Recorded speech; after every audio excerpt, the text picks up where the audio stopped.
before I turned 18, I traveled to almost every region in Ghana at the time. So, hey, welcome to Pulse Funfacts. This is the Ghana Month edition. My name is Brownberry. You probably are familiar with the name through YFM. I do the breakfast show on YFM called Rise and Shine on radio Mondays through to Fridays, 6 a.m. till 9 a.m. And one thing I do for fun is I'm a crazy travel enthusiast. I have this group of, this bunch of crazy travelers called the Travel Club. We've made it our job. We've made it our course to actually make sure we travel across the length and breadth of Ghana. And we've done it in the most fun and exciting way. You should join us someday.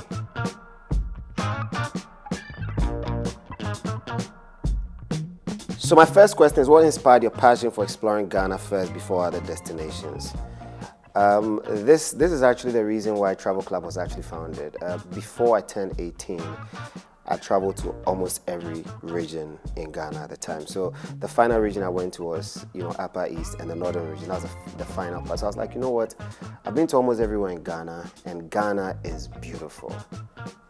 But when you have conversations with people, you realize that they have not traveled across Ghana. You ask them questions, where have you been? And they haven't been anywhere. They haven't gone anywhere. Like, you know what? Let's start making this travel thing a fun thing, a trendy thing. So we created a travel club to make sure we travel across the country. That was it. What's one hidden gem in Ghana that most people don't know about but absolutely should visit?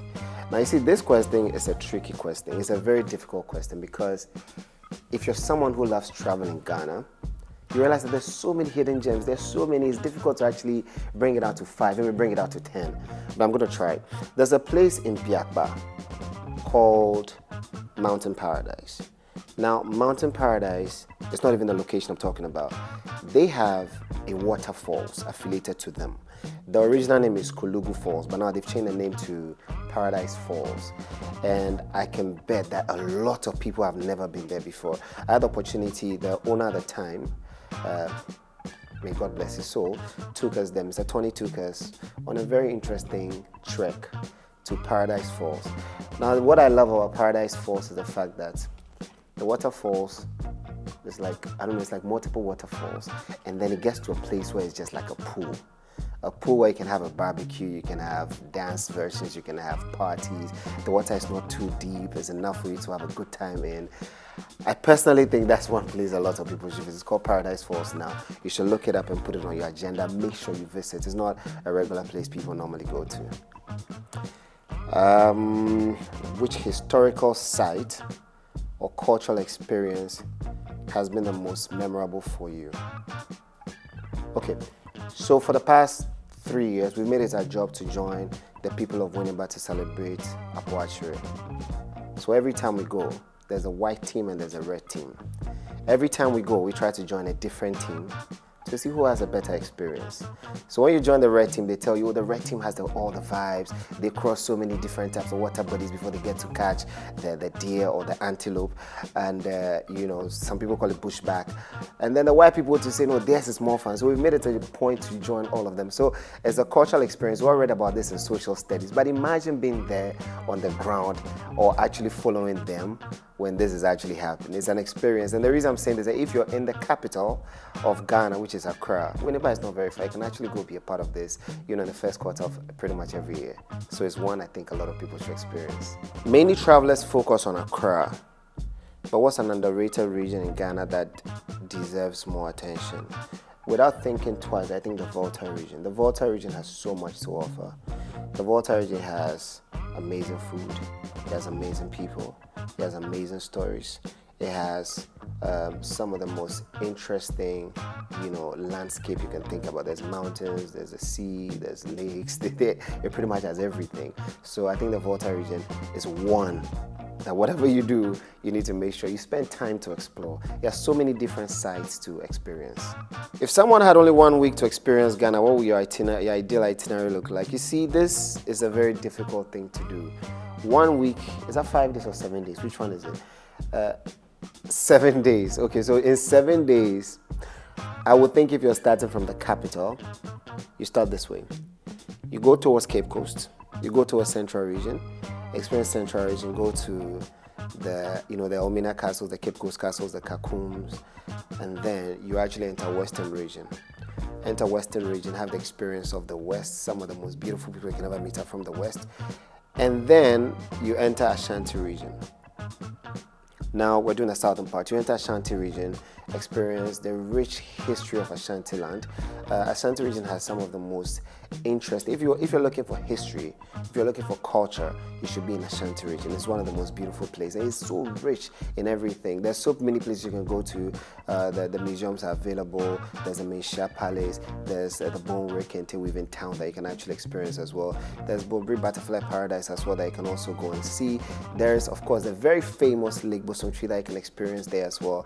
And then from there, you enter the Eastern region. Now, Eastern region has so much to offer. Eastern region actually currently holds the most visited region in the country because of botanical gardens, Ebri Botanical Gardens. So you can actually go to experience Ebri, experience Asinima Waterfalls, there's Adom Waterfalls, there's Abuadaka, there's Safari Valley, there's Charlie. There's so many places to experience in the Eastern region as well. Then from there, you head to the Volta region to close down the southern part. And if you're privileged, you take a flight straight to the northern region to close it over there. I'm going to be very sorry that I can't add the middle belt as part of this one because we're limited by time, you understand? Only 7 days. Okay, to the next question. Well, don't forget this is Fun Facts on Pulse, and this is the Ghana Month edition. What are some common misconceptions people have about traveling in Ghana? How do you debunk them? One of the common misconceptions people have about traveling, especially when it comes to my people, is that they really think travel is expensive. I don't blame them because a lot of us travel influencers, when we post the most expensive places, we post the most expensive modes of travel.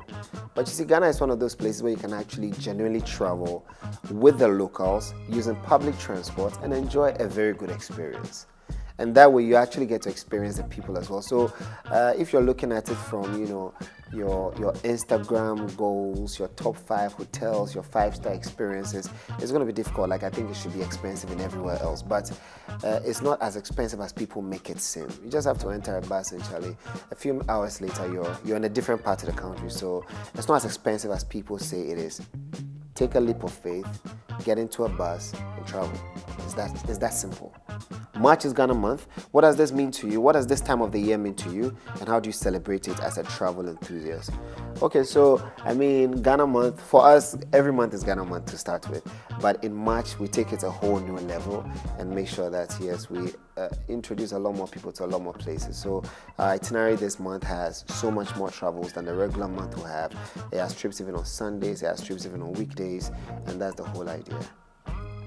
How can more Ghanaians be encouraged to explore their own country before looking at international travel? I've also realized a lot of Ghanaians travel for a few reasons. One of them is weddings, funerals. These two are actually like top reasons why people travel, but it's been changed in the past couple of years. Now people are traveling for recreation. And I think one of the ways to encourage more Ghanaians to travel is when you know that when you go on this trip, you're going to meet some amazing people. That's why group trips have become such a cool thing now. So if you're able to join any of the many travel groups around, I'm sure you have a good experience. You see the videos they take, you realize that it's like the people are having fun without me. So one of the surest ways for Ghanaians to travel is when you're doing this in groups. It's exciting. You get to meet new and fun people, right? Which Ghanaian festival or cultural event would you recommend to someone looking for an authentic experience? For this one, there's a long list. There's the Asafoto Fiame by the people of Adan. It is beautiful. It's like the first Friday of every August. It's one of the most beautiful experiences you ever have. There's the Hubechucho in Keta, which is beautifully amazing. Like I mentioned earlier on, the Abuachiri Festival. And I think one of the few things that are also growing heavily is Dirty December. I call it a festival because it's a big festival. It's a festival now. There's also, Chaliwate Street Art Festival and all the accompaniments that it comes with as well. So, yeah, these are a few of the ones that I'm familiar with that I think you should also experience. What are some must-try Ghanaian dishes that travelers should not miss, and where can they find the best versions of them? Number 1 on that list, we have fufu. If you're non-Ghanaian, you have to make sure you try fufu. I would say you should go try it in Ashanti region. because some of the best fufu I've ever had is in Ashanti region, Kumasi to be precise.